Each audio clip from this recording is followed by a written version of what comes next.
With few natural resources, weak borders, and a host of formidable neighbors, the Hashemite Kingdom of Jordan holds a delicate seat in a region known for its volatility. Such factors have resulted in severe socio-economic constraints, yet, strangely enough, the ruling government has not seen the type of conflict that many of its neighbors have experienced.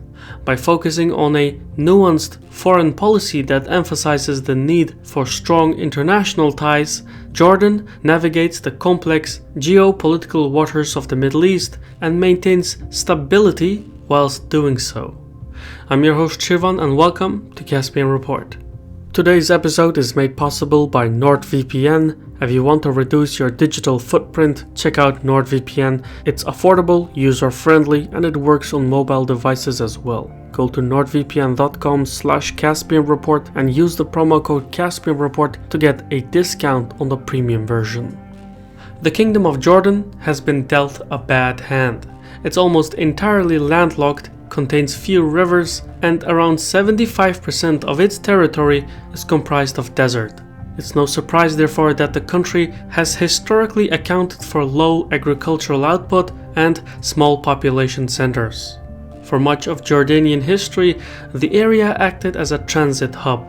Merchants, nomads, and Bedouin tribes would cross the deserts towards coastal cities like Tripoli and Jaffa. While some cities in the periphery developed, much of Jordan remained sparsely populated and lacked wealth. The most significant geographical feature is the Jordan River Valley, which extends from the Sea of Galilee in the north to the Dead Sea in the south. Most of Jordan's 10 million citizens reside in the northern portion of the valley by the adjacent highland plateaus. The country's largest cities, Irbid and Zarqa, as well as the capital Amman, are all located in this area, just a few kilometers away from the river's banks. It is in the Jordan Valley where the country's major economic sectors and industries operate. The east bank of the Jordan River is also the site of agricultural production and hosts crops like olives, tobacco, etc., all of which rely on the irrigation channels deriving from the Jordan River. But beyond the valley, much of the land is barren. The deserts to the east and northeast open into vast empty spaces that hold no significant population centers. There are no arable or agricultural sites elsewhere in the country. Jordan also holds few natural resources. While the country does export products like calcium phosphates and fertilizers, these goods make up less than 15% of its GDP. Plus, unlike its neighbors, Jordan has little to no natural gas or crude oil deposits, and most goods destined for export markets must move to the country's only seaport, the city of Aqaba, located by the Red Sea, which sits well outside the Jordan Valley heartland. All these geographical factors have resulted in a shaky socio-economic situation. Jordan's lack of natural wealth has forced the state to import a vast majority of its goods. Energy, like natural gas, accounts for about 25% of the country's imports, while in 2018 the government spent about $265 million to import wheat. Basically, the lack of natural resources has hampered the development of a robust industrial sector. Moreover, Jordan's small population, a problem directly related to low agricultural output, means that the country cannot export labor and bolster its economic fortunes through remittances in a manner similar to its neighbors like Egypt. Poverty seems to be embedded into the Jordanian geography. Although the state has attempted to diversify its economic situation through less resource-dependent industries, such as in finance, pharmaceuticals, and tourism, these initiatives have only stemmed part of the bleeding.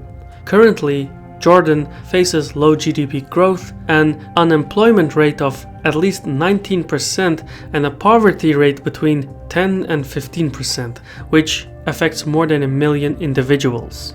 While these domestic issues are troubling for the Jordanian government, they are only one side of the political nightmare brought about by the country's geography.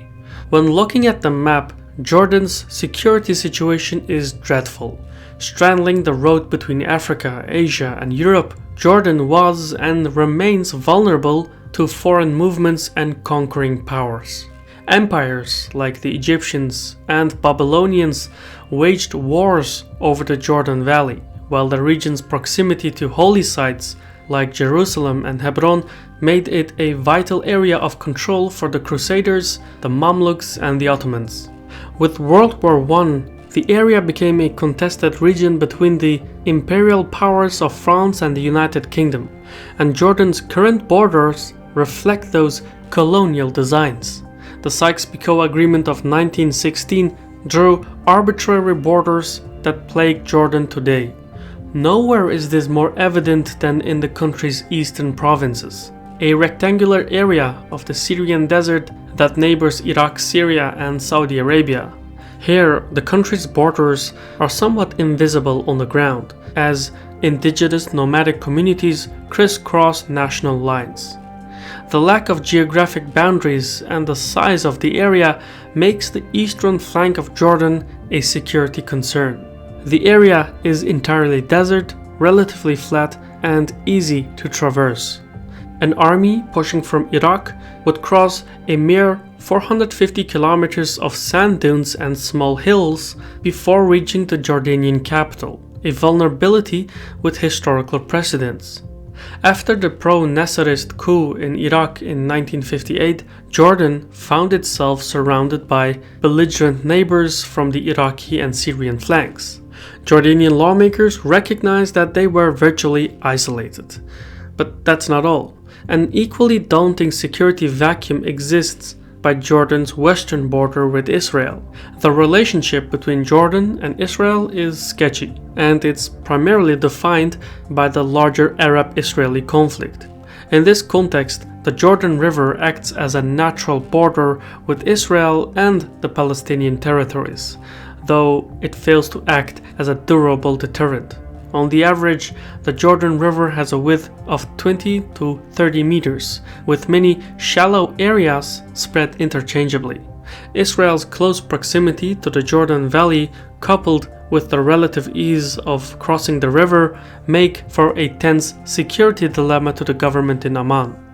In the past, when Jordan still controlled the territories of the West Bank, Amman had a buffer that could delay Israeli forces from advancing onto the Jordan Valley. The necessity of this buffer became clear during the Six-Day War in 1967. Fighting in Jerusalem and Nablus bogged Israeli forces for days and prevented Jordan from collapsing completely. Now, however, with the loss of the West Bank as a buffer, Israel is in striking distance of the Jordanian heartland. That said, Israel has always kept an eye on Jordanian affairs, seeking to maintain the monarchy's stability in fear of a popular Palestinian uprising. The thing is, the ruling Hashemite monarchy originates from the Arabian Peninsula, while more than half of Jordan's current population is ethnic Palestinian, with the remainder being descendants of the local Bedouin Arab tribes. So Israel and the Hashemite rulers of Jordan have an understanding regarding the Palestinians. The two reluctantly prefer enforcing the status quo over the many unknowns of a Palestinian state. During the events of Black September in 1970, when Palestinian and Syrian fighters attempted to overthrow the Hashemite King Hussein, Israel put its air force on alert and flew over Syrian forces in an act of deterrence. In the days leading up to the Yom Kippur War in 1973, King Hussein tried to covertly assist Israeli Prime Minister Golda Meir, despite overt support for the Arab forces. As a result, the current relationship between Israel and Jordan is hard to pin down. In a way, the two are frenemies. Each dislikes the other, but at the same time rely on one another. In that spirit, the 1994 peace treaty created former diplomatic ties between the two nations, even though politicians in both countries continued to condemn each other. Today, Jordan's primary security predicaments come from the ongoing conflicts in the periphery. The Syrian conflict, fighters belonging to ISIS, and the flow of migrants and refugees are just a few issues that Jordanian policymakers face. Yet, despite all the security and domestic complications, Jordan is a beacon of stability in an otherwise volatile landscape. How did this come to be? The answer lies in the country's deficit spending. Amman employs a large amount of its cash flow to provide social services and subsidies to many civilians, programs that are relatively common among many Arab monarchies. However, unlike its oil-rich Arab neighbors, Jordan is cash poor. So the state routinely loans from international organizations like the IMF. Most recently, in January 2020, Jordan borrowed $1.3 billion to curb unemployment and poverty, which brought the total public debt to $42 billion. That is a significant amount of money for a small state. All in all, Jordan has an imposing geopolitical environment, and its national interests can be refined to the following objectives. First, the state must press on to develop its national identity. Although Jordan has been able to avoid sectarian conflicts seen in its neighbors, it must continue to find ways to unite its divergent populations. In particular, the split between the Palestinians and the Bedouin groups remains an ever-present wedge. So, Amman must focus on national unity to keep the king's peace. Fiscal stability, thanks to the practice of international loans, helps to smoothen national unity. The second objective for Jordan is to secure its borders by maintaining competent security capabilities. Related to this is the ever-looming presence of Israel. Jordan's role here is crucial. It cannot shy away from the Israeli-Palestinian conflict. Hence, to secure its western border and to further strengthen its internal unity, Jordan must continue navigating the turbulent waters of this decades-long conflict. Though Jordanian policymakers command little influence in the Palestinian territories, considering the size and reach of the Jordanian Palestinian community, the legitimacy of the ruling Hashemite monarchy depends on its role in addressing the Palestinian question with Israel. Equally important for Jordan is the need to find international partners. Here, Jordan's wider geographical position, something noted earlier as being a liability, is also the country's greatest asset. For those with a vested interest in maintaining global hydrocarbon supplies, Jordan is in close proximity to Saudi Arabia and the other Gulf states. For nations looking to keep regional powers in check, the Jordanian state is positioned perfectly in striking distance. Simply put, Jordan is a handsome ally for many foreign governments. Therefore, Amman must turn its geographical liability into its primary means of leverage to gather international support and influence. The clearest manifestation of this has been in Jordan's relationship with the United States. Throughout the Cold War, Jordan was a steadfast partner in the American camp.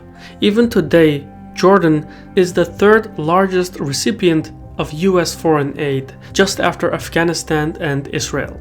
However, Jordan cannot rely solely on the United States, so it must seek for additional partners to enhance the flexibility of its foreign policy. And that's exactly what Jordanian lawmakers have been doing since the Syrian conflict, with Amman and Moscow working closely on issues such as transportation, renewable energy, security, etc. Similar discussions are now being held with China, with Amman and Beijing having agreed to a major trade agreement in 2018 valued at least $3 billion. This balancing act between great powers is a subtle policy. Jordan can only cooperate with nations that are not openly hostile with each other. So reaching out to Iran would backfire, as it would raise suspicions in Israel and Saudi Arabia. Meanwhile, China and Russia are deemed as more acceptable partners by the immediate neighbors. So it's a delicate policy. And as controversial as this policy sounds, without it, Jordan would be reduced to isolated insignificance. So isolation is not an option. There are just too many insecurities, and the kingdom does not have the means to meet the needs of its citizens on its own. So it needs to reach out and connect with the world even if that asserts the notion that Jordan is not an agent of its own destiny, but a recipient of the geopolitical needs of others. I've been your host Shirvan from Caspian Report. If you enjoyed this video, leave a like, comment and subscribe. Thank you for watching, and Sawal.